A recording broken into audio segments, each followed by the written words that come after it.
grain de café vert n'apporte rien. Il n'a pas forcément d'odeur, il n'a pas forcément d'intérêt, il est dur, on ne peut pas le moudre, on ne peut pas le manger, il n'est pas très bon. Donc on va le torréfier pour développer des arômes, développer ses propriétés gustatives. On a relancé les brûleurs, on va préparer le café qui va être en attente. On est à 190 degrés et on va pouvoir couper les brûleurs et on va partir à 189 degrés. 185 même. C'est parti.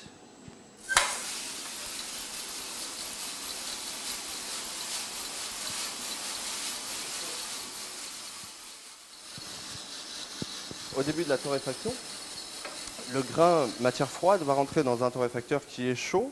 Il va être endothermique, c'est-à-dire qu'il absorbe la chaleur qu'il y a dans le tambour du torréfacteur. On va brasser en permanence ce grain en jouant sur la radiation du métal, la convection et la conduction du métal chaud sur les grains. Au bout d'un moment, le café va lui-même produire son énergie et il va devenir exothermique et développer son énergie. Cette période-là, on va l'appeler le processus ou le procédé de Maillard, c'est-à-dire qu'on a un développement et une perte en permanence d'environ 800 à 1000 arômes. Dans la couleur, on arrive quand même à voir, il y a un changement de couleur. Donc le procédé Stucker. Tout à l'heure on était sur du vert, on est passé un peu sur du blanc. Et là on est en train de partir sur du blond un petit peu, un peu brun.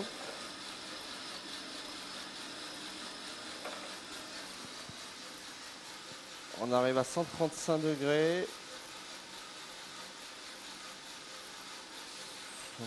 135 et on va pouvoir augmenter un petit peu les brûleurs. À la fin, on va pouvoir choisir sur quelle torréfaction s'arrêter. C'est-à-dire que si on choisit un grain pour espresso, on va pousser un petit peu plus la torréfaction pour avoir un grain un petit peu plus foncé.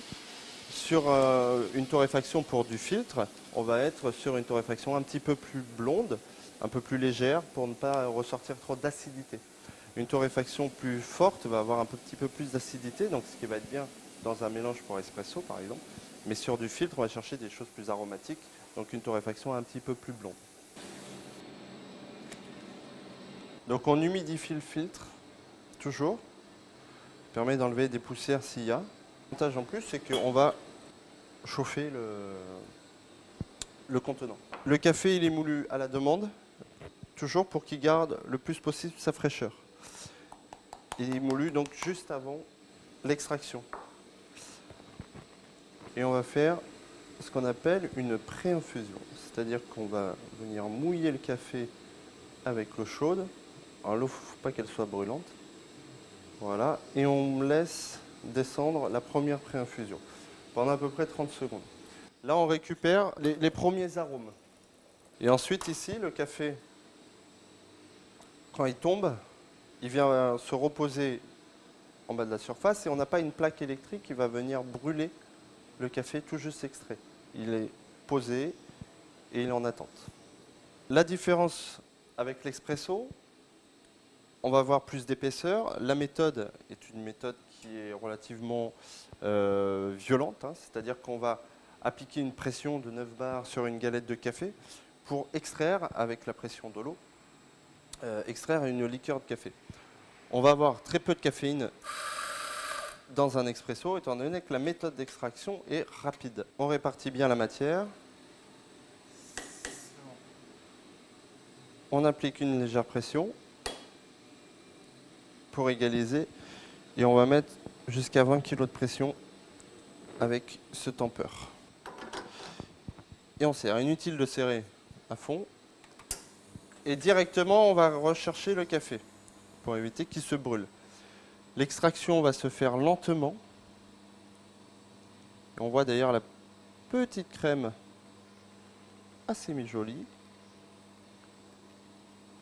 L'extraction est régulière, pas trop rapide.